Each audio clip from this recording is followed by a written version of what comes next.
Hey guys, oof, that was aggressive. Hey guys, I'm the Berk and I do things. And in today's video, I tried out some makeup that I purchased at Ulta and Sephora. It's on my face right now. I was really excited to try some of these products out. I'll be interested to see what you guys have to say about these products because I'm not sure yet. So if you want to know everything I tried on and how I feel about it, then keep on watching. Let's go. Okay, so I do have two different Ulta orders that I'm going to talk about before we get started. So the first I touched briefly on in my Ipsy unboxing video, and I did say that I purchased the Uoma Beauty Stay Woke Weightless Soft Matte Concealer. Nope, foundation. Good morning. Good morning. So I did say that actually this wound up being the only makeup purchase I bought in the 21 Days of Beauty sale. The only other things I purchased were one Beauty Blender cleanser and one pack of the Skin Iceland under eye patches. So I'm very excited to get this. And then there was a day where pregnancy brain struck at its worst. So it was the day that the Friends collab with Makeup Revolution launched, and I really wanted to get the lipsticks. I mean, like, who doesn't want a lipstick with their name on it? So, and I knew I had one of those $10 coupons where I could save $10 off my purchase. You guys, I swore I checked out. And then like later that day after work, I was like, oh my God, I never checked out. So by that point, Monica was already sold out. So I got Rachel and Phoebe. It's fine. We're all fine. We're fine.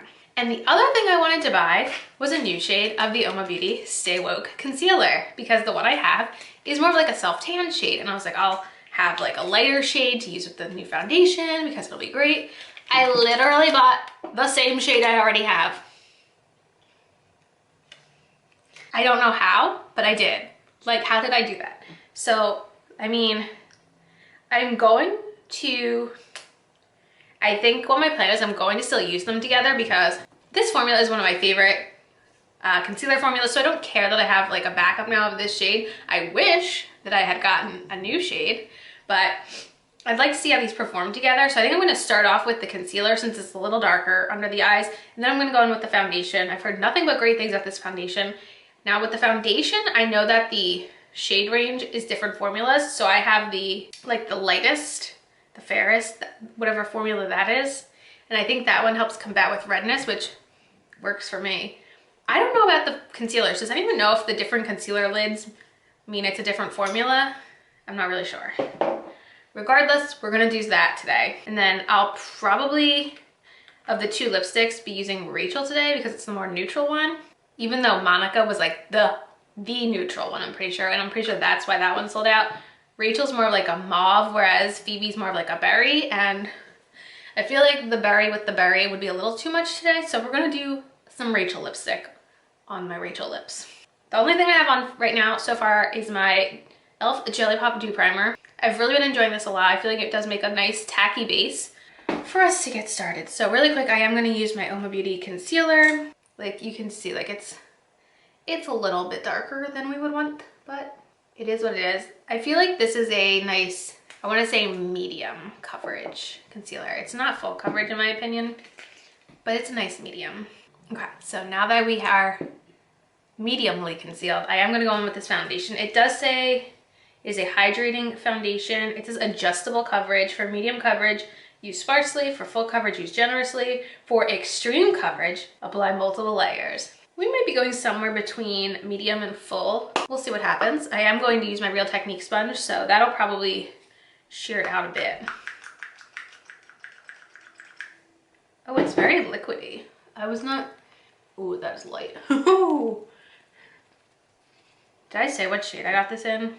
I got this in White Pearl T1N, which I think was the second lightest shade too. Oh my God, this is,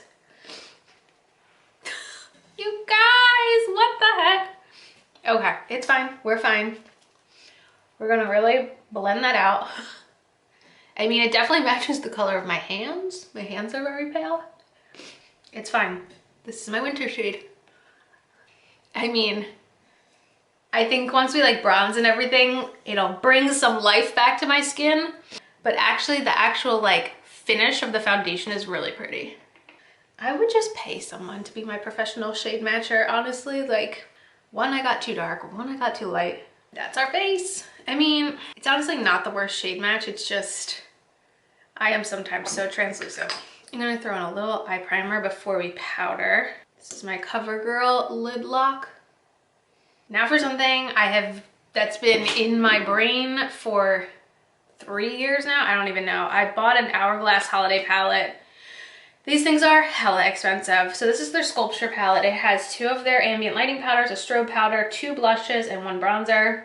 So the ambient lightings are existing shades. I technically have this one. And then this is Mood Exposure. This was on my list of if I had $1,000 to spend at Sephora. And then this is a new strobing powder, a new blush, and a new bronzer. I don't know if these, I have a feeling the ambient lighting powders aren't going to be setting enough for this foundation because like, I like went like this to my nose and like all of the foundation disappeared. So I actually might need a face setting powder. 1 second. Okay, I got one. So, hi.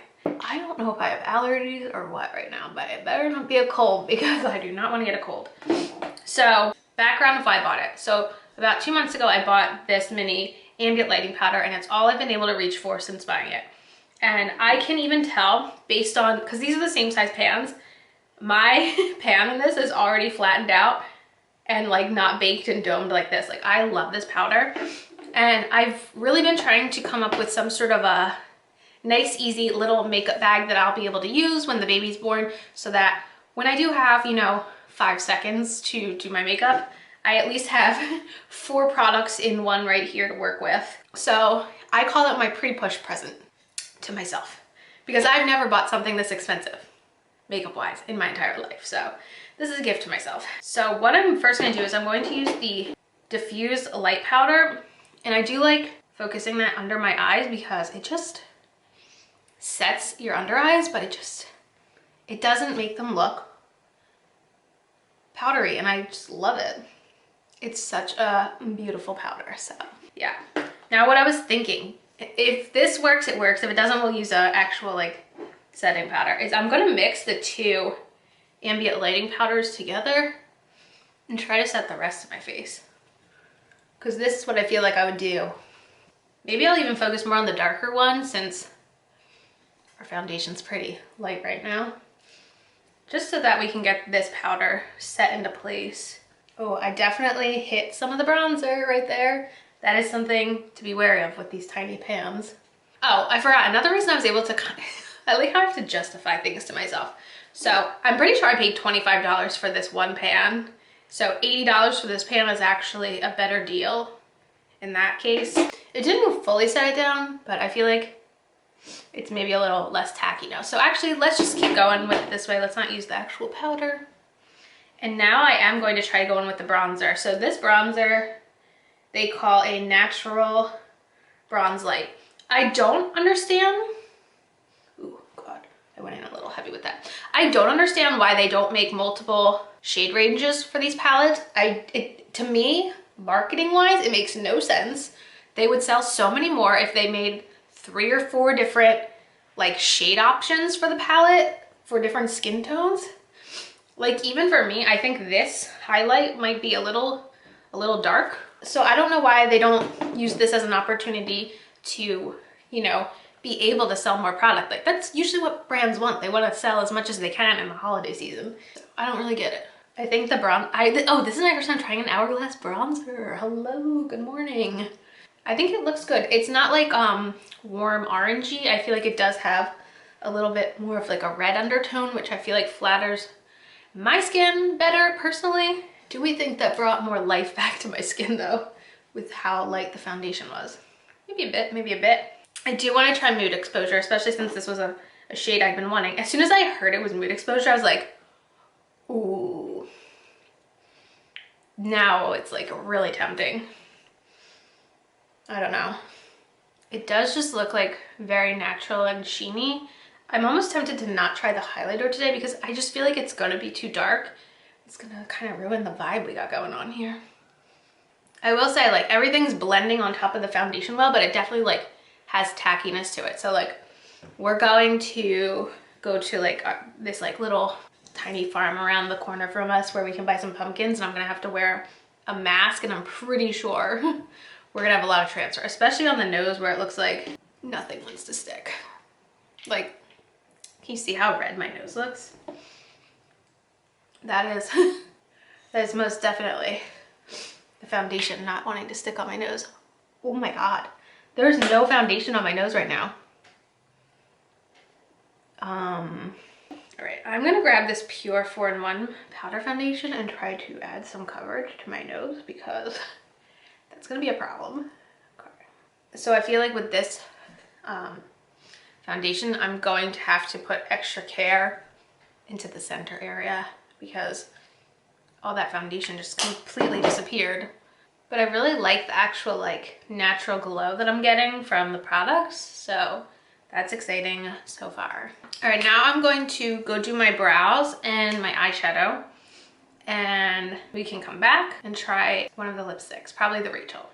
Hello. Quick recap of what I did to my face. So for my eyebrows, I wound up mixing the Pure Arch Nemesis with the Hourglass micro pencil because the two shades alone don't work, but together, this one's too dark, this one's too light. I feel like it kind of works. And then I set everything with the Easy Breezy Brow from CoverGirl. I did do a quick spritz over my face with the NYX Dewy Finish Spray. Then for eyeshadow, I went in with the Pure X RawBeautyKristi palette. So since we're doing like cool tones, I feel like today, I went with the full like cool tone row in the neutral side. And then my favorite shade in the palette, I also used Cafe Disco in the center. That's what all that shimmer is. For mascara, I have on my Thrive mascara. And oh, for eyeliner, I did use the Tarte Sex Kitten. Got the lipsticks. So here are the shades. So Phoebe, so I don't know if you guys have seen the components really.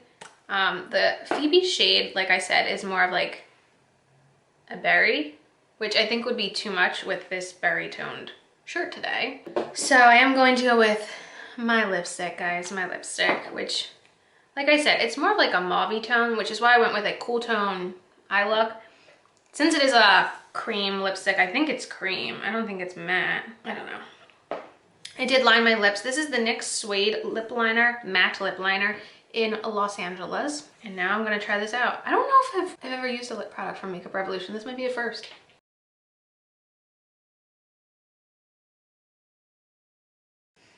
Off the bat, the actual formula feels like a matte formula, so I wouldn't be surprised if this dries down a bit. For our Rachel lipstick, maybe not my #1 go-to shade. It's mauve, but it's more of like the purple leaning mauve, I feel like, which I guess works this time of year. Like, I feel like I'm some sort of witch right now with my glowing skin and my dark makeup, but you know, it's like my Wednesday Addams vibes. I should have my hair braided. So it's creamy feeling though. I don't know, to be completely honest, I bought it more for the packaging than anything, but I thought it'd be fun to play with today. Still definitely feeling tacky. I could tell it's definitely not gonna be transfer proof. The only thing that is probably set right now is my nose. But for a quick roundup, in general, I guess I'm gonna say that the Uoma beauty products, I feel like it's very hard to shade match. I don't think that the descriptions are very good because one is way too dark, one is not way too light, but it's lighter than maybe I would have wanted it to be. I really like the Hourglass palette. I'm glad I got it. I will be interested to see this time next year what this palette looks like. I think that will be an interesting telltale sign of the value of that palette. The lipsticks are okay. Honestly, like, I don't know. I'm not super, I can see why Monica sold out. Monica's probably the most like neutrally kind because like these are both very, I feel like purpley toned, which isn't necessarily a go-to for me. So gotta get used to that look. Yeah, that is it for this review. Super interesting. Definitely let me know if you guys have any of these products or your opinions in the comments. And as usual, thanks for stopping by my channel. If you're new here, click the subscribe button and ring that bell for notifications. And my Twitter and my Instagram down below. Give them a follow and I'll see you in the next video. Bye guys!